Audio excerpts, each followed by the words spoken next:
Hello बच्चों, जय हिंद, वंदे मातरम। मैं भूटान आपका अपने यूट्यूब चैनल भूटान पाठशाला में स्वागत करता हूं। मैं उम्मीद करता हूं कि आप बहुत अच्छे होंगे, मस्त होंगे और पढ़ाई भी बहुत ही जोरदार तरीके से कर रहे होंगे।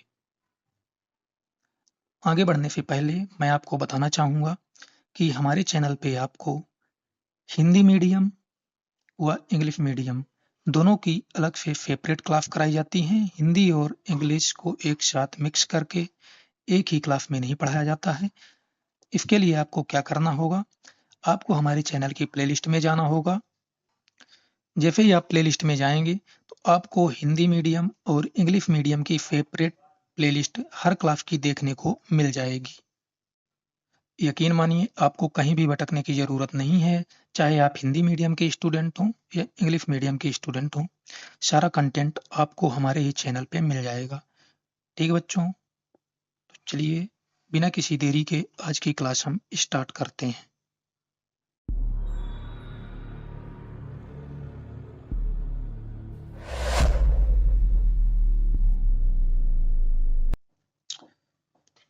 आज की क्लास बच्चों हमारी बेसिक मैथमेटिक्स की क्लास है, जिसमें हम देखेंगे अंक क्या होता है, संख्यांक क्या होता है, संख्या क्या होता है।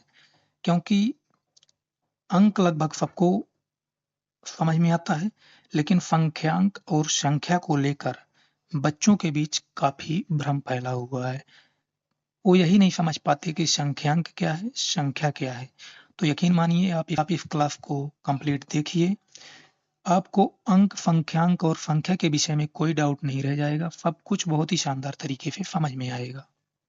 तो बच्चों, अंक, संख्यांक, संख्या के कॉन्सेप्ट को समझने के लिए हम एक सामान्य जीवन से जुड़ा उदाहरण लेते हैं। जैसे आप किसी विद्यालय में पढ़ते होंगे, कभी न कभी आपके विद्यालय की तरफ से आपको कहीं पिकनिक पे ले जाया जाता होगा। मान लीजिए आपको चिड़ियाघर ले जाया गया घुमाने के लिए। जब आप चिड़ियाघर पहुँचे तो आपने देखा कि वहाँ हाथी है, शेर है, चीता है, मगरमच्छ है, मोर है, ऐसे बहुत सारे जानवर चिड़ियाघर में हैं और आपने खूब आनंद उठाया घूमकर। जब आप वापस विद्यालय आते हैं तो शिक्षक के द्वारा किसी बच्चे को खड़े करके पूछा जाता है कि बेटा आपको सबसे अच्छा जानवर कौन लगा या पक्षी कौन लगा? एक बच्चा खड़ा होता है और कहता है कि सर मेरे को जो सबसे अच्छा लगा वो मोर लगा। मोर उसके मन में अभी एक विचार था, मन में था। जब शिक्षक ने पूछा तो उसने बताया कि हमें मोर सबसे अच्छा लगा। अब शिक्षक के द्वारा कहा जाता है आपको मोर सबसे अच्छा लगा तो आप आइए और अपने विचार में सबसे अच्छा कौन लगा? मोर लगा बच्चों। शिक्षक ने कहा मोर को आप किसी नाम या प्रतीक के द्वारा प्रदर्शित करिए। तो बच्चे ने मोर यानी जो उसके विचार में था उसके लिए एक नाम का प्रयोग किया। वो लिखा इस प्रकार से मोर। बच्चे ने जो चिड़ियाघर में देखा वो कहाँ थे अभी तक? उसके विचार या मन में है। लेकिन अब मोर उसको सबसे अच्छा लगा। शिक्षक के द्वारा कहने पर उसने उसे प्रतीक या नाम के द्वारा इस प्रकार से प्रदर्शित कर दिया। अब एक कैसे संभव हो पाया कि वो बच्चा अपने मन में चल रहे विचार को इस नाम से प्रदर्शित कर पाया? ऐसा इसलिए संभव हो पाया क्योंकि बच्चे को हिंदी के वर्ण का ज्ञान था। अगर बच्चे के पास वर्ण का ज्ञान नहीं होता तो बच्चा अपने मन में चल रहे सबसे फेवरेट पक्षी मोर के लिए इस नाम का प्रयोग नहीं कर पाता। इसका मतलब यह हुआ कि अगर हम अपने मन या विचार में चल रहे किसी भी वस्तु के लिए किसी प्रतीक या नाम का प्रयोग करना चाहते हैं, तो हमारे पास वर्ण का ज्ञान होना जरूरी है। वर्ण कहने का मतलब स्वर और व्यंजन का ज्ञान उस बच्चे के पास था, तभी उसने विचार में चल रहे मोर को प्रकट करने के लिए इस नाम का प्रयोग किया। इसका मतलब क्या हम कह सकते हैं बच्चों कि अगर हम अपने किसी भी विचार को नाम या प्रतीक के द्वारा प्रदर्शित करना चाहते हैं, तो उसके लिए हमें हिंदी में वर्ण का ज्ञान होना जरूरी है। इस प्रकार हम कह सकते हैं कि वर्ण हिंदी की सबसे छोटी इकाई होती है। सबसे छोटी इकाई होती है। स्वर में क्या आते हैं? जैसे छोटा या, बड़ा या, छोटी ई से लेकर अहा तक।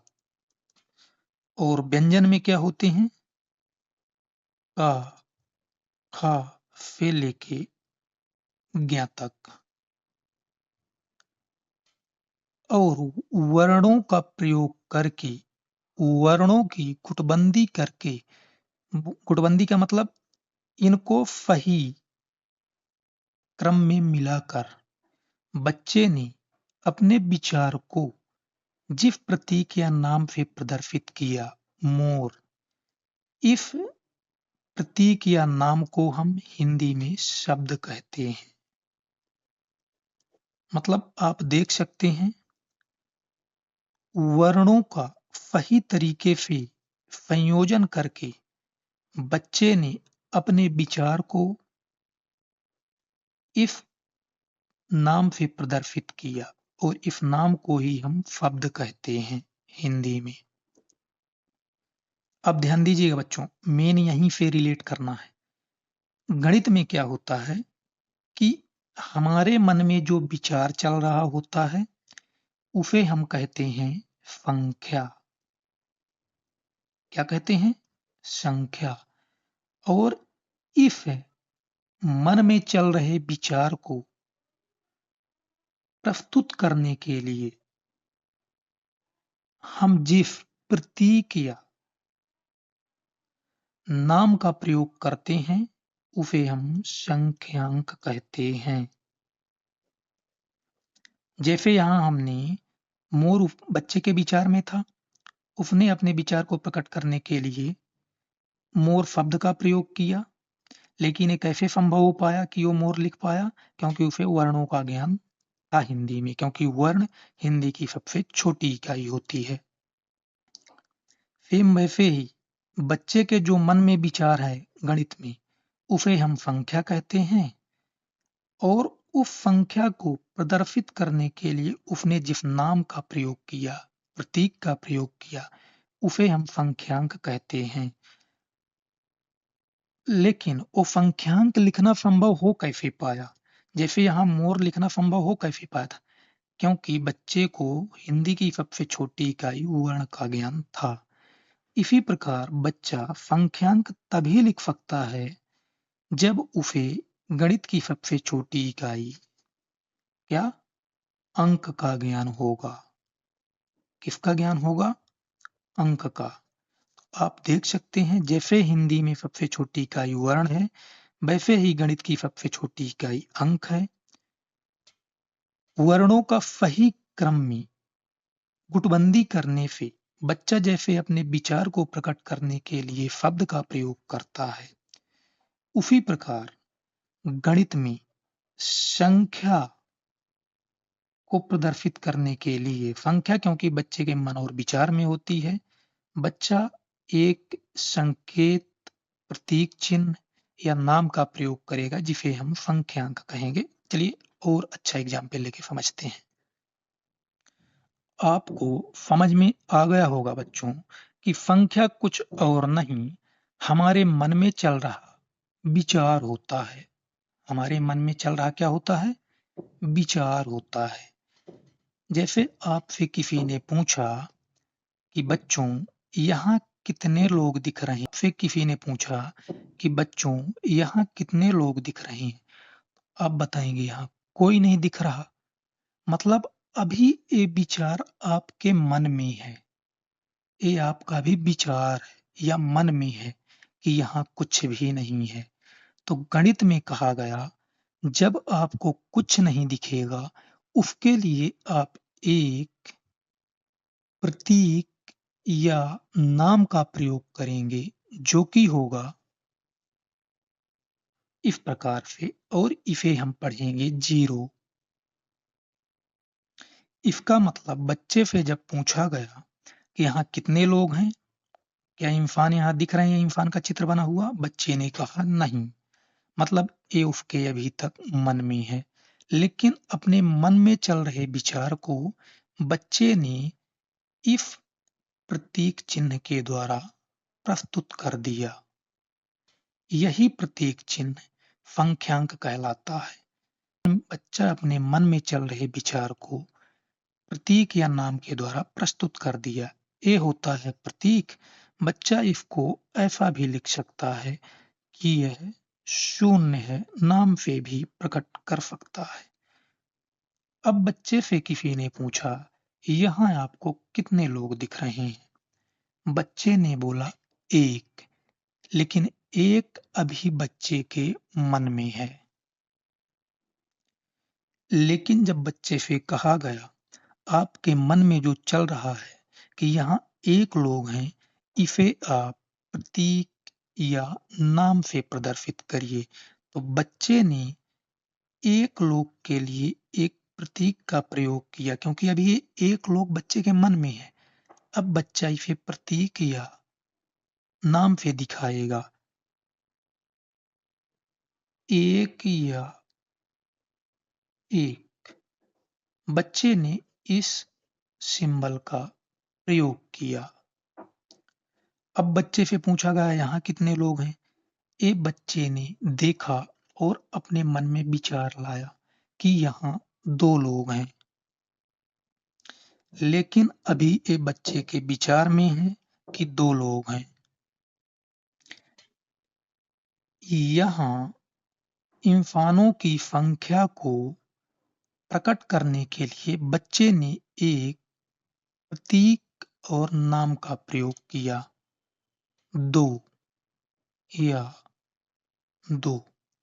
ऐसे ही यहाँ बच्चे से पूछा गया तो बच्चे ने देखा, यहाँ बच्चे ने गणना की, गिनती की, एक दो तीन।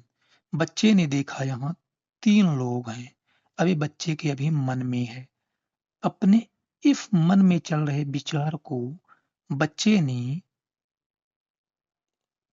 तीन या तीन के द्वारा प्रकट किया। बच्चे के द्वारा मन में चल रहे, बच्चे ने काउंट किया, गिनती किया। अब जब उसके मन में विचार आया कि तीन लोग हैं, इसको बच्चे ने इस नाम या प्रतीक चिन्ह से दर्शाया। ये जो विचार को दर्शाने के लिए बच्चा जिन नाम या प्रतीक का प्रयोग कर रहा है, ये सब संख्यांक कहलाते हैं। ऐसे ने बच्चे यहाँ गिनती किया तो उसे चार लोग दिखे। ऐसे यहाँ बच्चे को पांच दिखे, यहाँ छह दिखे, यहाँ सात दिखे, यहाँ आठ, नौ। इस प्रकार से बच्चे ने देखा, जैसे यहाँ काउंट किया, पूछा गया कितने लोग हैं यहाँ, तो बच्चे ने काउंट किया, गिनती किया, एक दो तीन चार पाँच छः सात आठ नौ। जब बच्चा गिनती करता है, गिनने के बाद जो आता है उसके मन में बीचे, फिर उसने गिना यहाँ नौ लोग हैं, तो नौ उसके मन में चल रहा विचार है, और यही विचार संख्या कहलाती है। लेकिन इस विचार को, इस संख्या को उसने इस प्रतीक चिन्ह के द्वारा प्रस्तुत किया। अब बच्चे से पूछा गया, यहाँ गिनती करो कितने लोग हैं।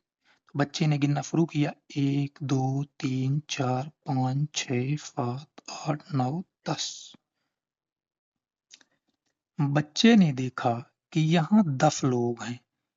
उसने काउंट किया, गिनती किया तो इनकी संख्या कितनी आई? 10। गणना करने के बाद संख्या आई 10। जो 10 आया अभी तक वो उसके मन में है, विचार में है, ये संख्या है। लेकिन जैसे ही बच्चा इनकी संख्या को इस नाम या प्रतीक के द्वारा प्रस्तुत कर दिया, ये संख्यांक बन गया। ये तो संख्या है लेकिन ये 10 संख्यांक बन गया। लेकिन यहाँ आप बहुत ही इंटरेस्टिंग चीज देख रहे हैं। अभी तक आप देख रहे थे कि जैसे यहाँ 4 लोग थे तो बच्चे ने प्रतीक का प्रयोग किया 4। लेकिन इस 4 को हम किसी और के जैसे 0 1 2 3 4 5 6 7 8 9 इनमें से हम किसी के भी सहयोग से नहीं बना सकते थे। संख्यांक 10 है, इसको हम 0 और 1 संख्यांक का प्रयोग करके बना सकते हैं। इसका मतलब 9 के बाद हमारे मन में जितनी भी वस्तुओं का विचार आएगा, जितनी भी संख्याओं का विचार आएगा, जैसे 10 11 12 13 14 15 अनगिनत तक, उन सभी संख्यांकों को हम 0 से लेकर 9 तक की संख्यांकों की मदद से बना सकते हैं। जैसे आपको कोई कह दे 24, तो 24 आप 2 और 4 संख्यांक की मदद लेकर बना सकते हैं।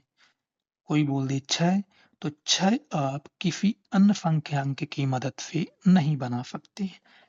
इसका मतलब जैसे हिंदी में सभी शब्दों को बनाने के लिए हमें वर्णों की जरूरत होती है, इसका मतलब वर्ण हिंदी की सबसे छोटी इकाई कहे जाते हैं।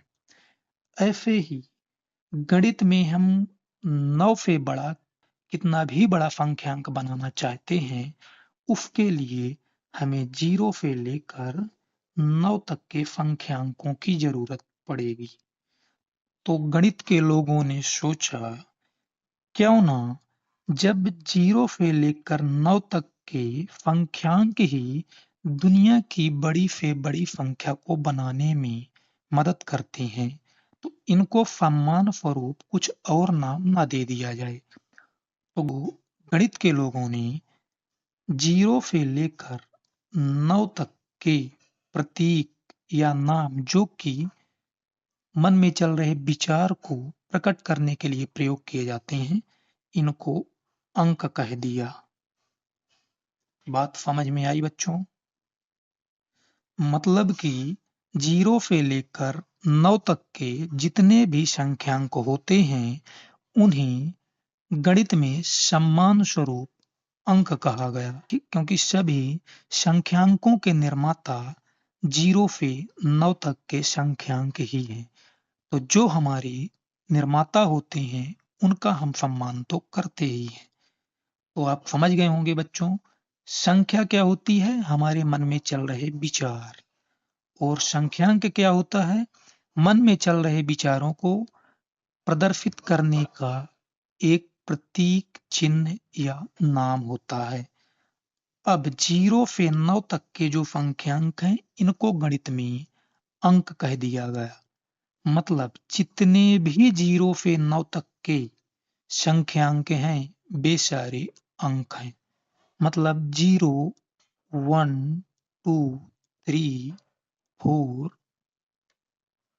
5 6 7 8 9, ये जितने भी संख्यांक हैं, इनको हम अंक कहते हैं। इसका मतलब सारे अंक संख्यांक होते हैं, लेकिन सारे संख्यांक अंक नहीं होते। उदाहरण के तौर पर देखिए, जैसे 9। 9 हमने बताया कि ए क्या है? ए एक संख्यांक है, लेकिन इसका एक स्पेशल नाम दे दिया गया गणितज्ञों के द्वारा कि ए आज से अब हम इसको संख्यांक ना कह के अंक कहेंगे सम्मान स्वरूप। तो 0 से 9 तक जितने भी संख्यांक हैं, इनको हम अंक कहते हैं। अब इन्हीं संख्यांकों की मदद से हम दुनिया की कोई भी बड़ा से बड़ा संख्यांक बना सकते हैं। जैसे 234। कोई भी 234 वस्तुएं रही होंगी जो हमारे विचार में रही होंगी, उनको प्रदर्शित करने के लिए हमने इस प्रतीक का प्रयोग किया और यही प्रतीक हमारा संख्यांक कहलाता है। लेकिन ये संख्यांक बना किसके गुटबंदी से है? 2, 3 और 4 से। ये 2, 3, 4 से मिलकर बना है। इन्हीं को हम अंक कहते हैं। वास्तव में अंक संख्यांक ही होते हैं, लेकिन अंकों का एक समूह बना दिया संख्यांकों में से ही, जिनकी वजह से सारी संख्या का निर्माण होता है, उन सब को गणितज्ञों ने अंक बना दिया। तो बच्चों, आपको समझ में आ गया होगा कि 0 से लेकर 9 तक जितने भी संख्यांक हैं, हम उनको अंक कहते हैं और जितने भी अंक हैं सभी संख्यांक होते हैं, लेकिन सभी संख्यांक अंक नहीं होते। जैसे 234 एक संख्यांक तो है, हमारे मन में कोई 234 वस्तुओं का विचार रहा होगा, उस विचार को हमने 234 से प्रदर्शित किया। मतलब ये 234 संख्यांक तो है, लेकिन अंक नहीं है। क्यों? क्योंकि अंक हम 0 से लेकर 9 तक के संख्यांकों को ही कहते हैं। उसके बाद जितने संख्यांक होते हैं, किसी को भी हम अंक नहीं कहते, सभी को संख्यांक कहते हैं। तो चलिए अंक, संख्या और संख्यांक की परिभाषा व्यवस्थित तरीके से देख लेते हैं। तो देखिए संख्या क्या होती है, जो हमने समझाया हूबहू वही लिखा हुआ है। संख्या एक वस्तुओं की गणना या माप है। जैसे आपसे किसी ने बोल दिया यहाँ कितने लोग हैं, आपको दिख रहा है यहाँ कितने लोग हैं? 2 लोग हैं। अभी ये आपके मन में है। जैसे ही आपने अपने विचार को लिखा 2 या 2, ये आपने अपने मन में चल रहे विचार को, पहले आपने गणना किया यहाँ कितने लोग हैं, तो वो आपके मन में था। अब आपने अपने मन में जो गणना थी, संख्या थी, उसे इस प्रतीक या नाम के द्वारा लिख दिया। ये कहला गया संख्यांक। अब आप जानते हैं, हमने समझाया है कि 0 से लेकर 9 तक के संख्यांक अंक कहे जाते हैं। तो ये संख्यांक भी है 2 और अंक भी है। तो समझिए, संख्या एक वस्तुओं की गणना या माप है। संख्या क्या है? जब हम गिनते हैं कि कितने हैं, जो वास्तव में हमारे मन में एक विचार है। जब हमने गिन लिया संख्याओं को, तो ये हमारे मन में एक विचार है। ठीक है दोस्तों, आपको समझ में आ गया होगा कि संख्या क्या होती है। अगली परिभाषा है संख्यांक की। देखिए, यह एक नाम या प्रतीक होता है जिसका उपयोग संख्या को दर्शाने के लिए किया जाता है। आपने यहां देखा, ये क्या थी? ये संख्या है। क्यों? संख्या हमारे मन में चल रहा विचार है। हमने गणना किया कितने लोग हैं? 1, 2। अभी हमारे मन में, जैसे ही हमारे मन में चल रही चीजों को हमने लिख दिया, तो ये संख्यांक बन गया। तो वही लिखा हुआ है यहाँ। यह एक नाम या प्रतीक होता है जिसका उपयोग संख्या को दर्शाने के लिए किया जाता है। जैसे यहाँ मेरी चित्रकारी तो बहुत अच्छी नहीं है, हमने यहाँ मैंगो बनाया है। ये दिख रहा है मैंगो। अब किसी ने पूछा ये कितने हैं, तो बच्चे ने गिनती किया 1 है, तो 1 जो बच्चे ने गिनती किया ये संख्या है। अब इस 1 आम को लिखने के लिए उसने एक प्रतीक का प्रयोग किया 1, ये बन गया संख्यांक। लेकिन क्या 1 केवल संख्यांक है? 1 केवल संख्यांक नहीं है, ये हमने आपको बताया है कि 0 से लेकर 9 तक के संख्यांक को हम अंक भी कहते हैं। एक संख्यांक भी है, अंक भी है, लेकिन ध्यान रखिएगा 28 ये केवल संख्यांक है, क्योंकि 0 से 9 तक के ही संख्यांक को हम अंक कहते हैं। उसके बाद जितने भी होते हैं उनको हम संख्यांक कहते हैं। इसके बाद आता है अंक। अंक एक एकल प्रतीक या नाम होता है। यहाँ एकल प्रतीक क्यों यूज किया गया? देखिए, आप समझ रहे हैं कि 0 से लेकर 9 तक के जो संख्यांक हैं, ये सब कैसे हैं? सिंगल है, एक ही एक है। इनके साथ कोई और संख्यांक नहीं है। जैसे आप देखिए 10 संख्यांक है, ये एकल नहीं है, इसमें 1, 2 अंकों का प्रयोग है, तो ये एकल संख्यांक नहीं है। लेकिन आप 0 से लेकर 9 तक देख लीजिए, सभी जितने भी प्रतीक हैं या नाम है, ये सब एकल है। तो देखिए, अंक एक एकल प्रतीक या नाम होता है। आपको समझ में आ गया होगा एकल प्रतीक क्यों कहते हैं? क्योंकि जितने भी अंक होते हैं सभी एकल होते हैं। अंक जिसका उपयोग किसी संख्या को दर्शाने के लिए किया जाता है। देखिए, ये जितनी थी ये सारी क्या थी? संख्याएं। इन्हीं संख्याओं को, क्योंकि ये संख्याएं हमारे विचार में थी और जो हमारे विचार में होता उन्हीं को हम संख्या कहते हैं। इन्हीं को दर्शाने के लिए हमने क्या किया? इन संख्यांकों का प्रयोग किया और यही संख्यांक तो अंक हैं। यही बात यहाँ लिखी हुई है कि अंक एक एकल प्रतीक या नाम होता है जिसका उपयोग किसी संख्या को दर्शाने के लिए किया जाता है। अंक का प्रयोग हम संख्या को दर्शाने के लिए करते हैं। ठीक है। अब आपको ध्यान रखना है, गणित में अंकों की कुल संख्या 10 होती है। हमने आपको बताया था 0 से लेकर 9 तक के संख्यांक क्या कहलाते हैं? अंक कहलाते हैं। तो अंक केवल गणित में 10 ही होते हैं, 0 से लेकर 9 तक। एक बात और ध्यान रखना है कि प्रत्येक संख्यांक अंकों से मिलकर बना होता है। देखिए, जैसे 25।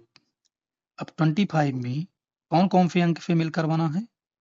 2 और 5। ये दोनों अंक हैं और ये जो 25 लिखा हुआ है ये संख्यांक है। बिना किसी विचार को प्रकट करने के लिए प्रयोग किया गया होगा ये। अब जितना भी हमने पढ़ा लास्ट में फ्लो में देख लेते हैं, फ्लो चार्ट के माध्यम से। देखिए, संख्या क्या है? एक विचार है जो मन में होता है। पहले हमने काउंट कर लिया कि 1, 2, 3, 4, 5, 6, 7, 8 जितना भी हो, तो अभी हमारे मन में है। अब उस विचार को जिस भी प्रतीक चिन्ह से हम प्रकट करते हैं, वो क्या होता है? संख्यांक। विचार को दर्शाने का तरीका है संख्यांक। लेकिन अंक क्या होते हैं? 0 से लेकर 9 तक के संख्यांक ही अंक होते हैं। ये हमने बहुत अच्छे समझाया है आपको। अब एक पॉइंट और ध्यान रखना है कि सभी अंक संख्यांक होते हैं। जितने भी अंक, हमने आपको बताया था ना कि 0 से लेकर 9 तक के जो संख्यांक होते हैं, ये सारे अंक होते हैं। लेकिन जितने भी संख्यांक तो बहुत सारे होते हैं 9 के बाद भी, जैसे 225, 350, ये सब संख्यांक हैं, लेकिन क्या ये अंक हैं? नहीं। 0 से 9 तक के संख्यांक ही अंक होते हैं, ठीक है? तो सभी अंक संख्यांक होते हैं, लेकिन सभी संख्यांक अंक नहीं होते हैं। सभी संख्यांक अंक नहीं होते हैं, क्यों कहा गया? जैसे 12, 12 संख्यांक है लेकिन अंक नहीं है। जैसे 8, 8 संख्यांक भी है, अंक भी है, क्योंकि जितने भी संख्यांक होते हैं 9 के बाद, सब 0 से 9 तक के संख्यांकों से मिलकर ही बने होते हैं। इसीलिए 0 से 9 तक के संख्यांक को स्पेशल नाम दे दिया गया सम्मान स्वरूप अंक। तो ठीक है दोस्तों, मैं उम्मीद करता हूँ कि आज की क्लास आपको बहुत अच्छी लगी होगी, और अगर आपको पसंद आई हो तो लाइक, शेयर, सब्सक्राइब ज़रूर करें और अपने दोस्तों तक पहुँचाएँ। धन्यवाद दोस्तों।